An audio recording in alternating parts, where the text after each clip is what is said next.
Thank you. Thank you for the nice introduction, and good afternoon, everyone. It's great to be here with you. Before I start, I would like to ask how many of you have heard of life cycle assessment? Wow, that's very many. And how many of you have done an LCA before? All right, we have a few hands. Great. So, as Ian mentioned, today I will try to discuss some practical issues regarding the quality and how to use LCA. Life cycle assessment in itself is a very robust tool that can be very powerful and very holistic. The gist of LCA, as you can see on this picture, is a multiplication of two matrices. On the one hand, we have the production metrics, which is a list of all the processes in your system and all of the outflows from them. And this is then multiplied by all of the emission factors from all the materials or all the chemicals, and then is classified into all different environmental impact categories, such as climate change, such as impact on human health, and so forth. So life cycle assessment can give you a very holistic view if you use it well. Now, how to conduct LCAs that are of good quality? There are lots of different things to think of, but probably some of the biggest ones are these following three. To start off, the input data. The output can only be as good as your input, and so what you should think about, for instance, is the geography, the time, and the technology aspect. So when you're modeling your system, are you actually using the processes that come from your own country? Is the data old, or is it relatively young? Are you modeling it with the processes that are the same as your own processes? Or are you using something just to represent that because you have nothing better? What type of data sets are you using? Just some kind of a big aggregate, or something that is very transparent that you have a lot of control over? Then we come to transparency. It's very important to document all of your assumptions. Why are you using certain data? Where did you get it from? What does it mean for your study? As well as making it very easy to follow. What is it that you're studying? And this can be achieved, for instance, by different graphics and visuals, as well as different explanations. And finally is the completeness, what I just mentioned at the previous slide.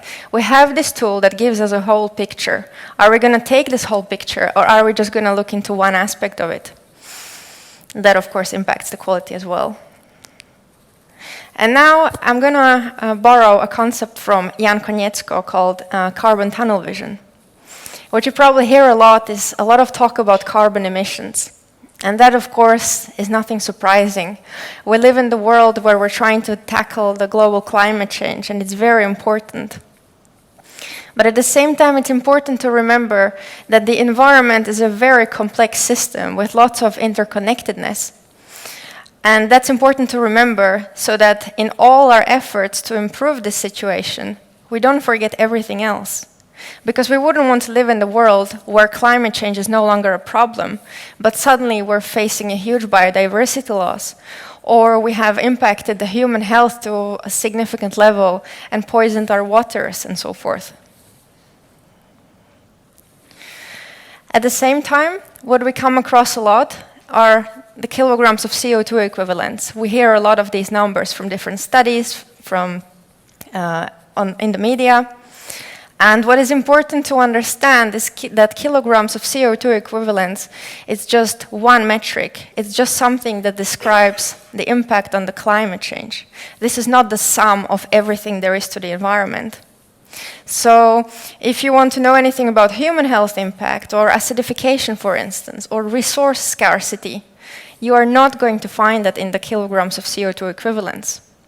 So I would like to challenge you to question the studies and to ask questions. Okay, but what about the impact on this or this? And when you order LCA studies, or when you are the one facing an option to conduct an LCA study, maybe see what are all the relevant aspects to look into and have a broader picture. Then, what affects the results? First of all, the database choice. There are 2 big commercial databases and some open source databases, and probably some others that I don't know about. But unfortunately, what is becoming more and more known is that there are very many disparities in results just based on which database you choose for your background system. And that also means that whenever you're looking at an LCA study, and you want to compare it with another LCA study, the first thing you should probably do is check whether the background is the same and whether you're comparing comparable things. Secondly is the data sets. Let's just assume that you have a product that is made of steel, and so you have to model this flow of steel somehow. Of course, it's going to make a huge difference whether you model it with some net zero steel from the north of Sweden, or with blast furnace steel from China, or with anything in between. So those are things to keep in mind, and that's why it's important to try to make your model as close to reality as possible. Then life cycle stages. In a regular generic LCA, you would like to look into all of the life cycle stages, all the way from resource extraction up until the end of life of your product. But sometimes that is not desirable. Sometimes we just want to look into, for instance, the production stage. But in this case, in HVACR, I think it's important not to forget the operation phase. And once again, when interpreting the results, make sure that you know which of the life cycle stages have been covered. Then we have something called allocation, which might sound very technical. But basically what it means is that sometimes industries have processes which lead to production of multiple byproducts. And suddenly you have to assign a proportion of that impact to 2 or 3 different products. And there are different ways of doing it. You could just do it based on the physical weight of the product. You could do it based on its energy content or its economic price. And of course, all these choices are going to affect the final numbers. And now, LCA in practice. LCA is an iterative process. So if you order an LCA study, you should not assume that that's the one and only that you'll ever do. Maybe throughout the process, you'll get better data from your suppliers, which you can then plug into your model and recalculate. Maybe the process changes somewhat, which is once again when you redo it. And I would very much like to encourage you to do LCAs and to use them in practice, not to just print them and have them sitting somewhere on the shelf. Use them in your product design, in your R&D, in your waste management. Before I came here, I talked with a friend of mine who used to work in HVACR before, and I got some practical tips on issues that are sustainability related in this industry. So for instance, we all know the Eco-Design Directive. An Eco-Design Directive leads to many focusing on energy efficiency. And for instance, in terms of heat exchangers, a simple trick to achieve a higher energy efficiency is to increase the surface area of the heat exchanger.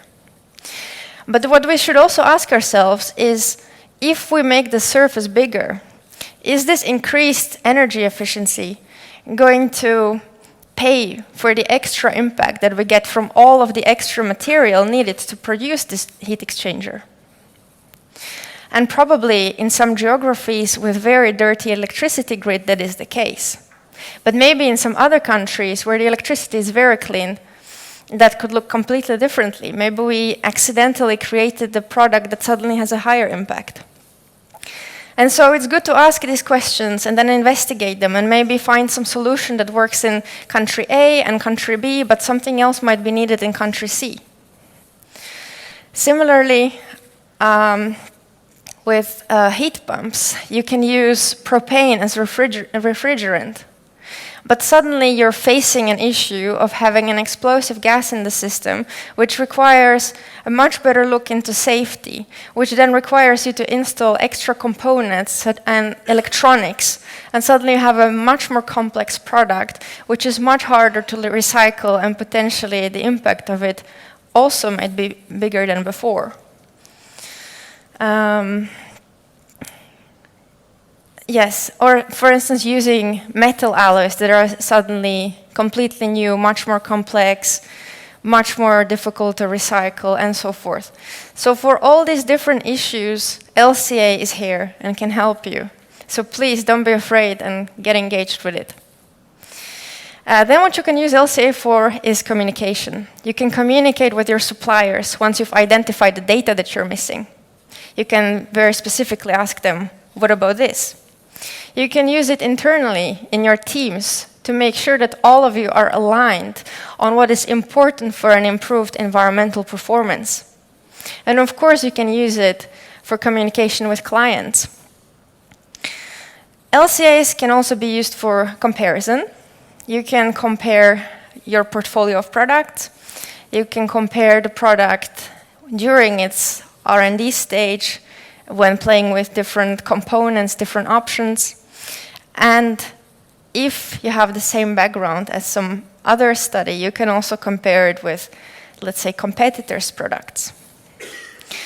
One more thing I would like to say is about data transparency and choosing proper data. What I've heard was also a publication of a study on heat pumps sustainability. And unfortunately, what has been discovered later was that this was done through data using a refrigerant that the industry does not use in the last 15 years anymore. So of course that hinders the value of the whole study. So be careful about how you build your system. And with that in mind, I would like to thank you very much for your attention, and I'll be very happy to discuss this with you further, either in the discussion panel or later on. Thank you.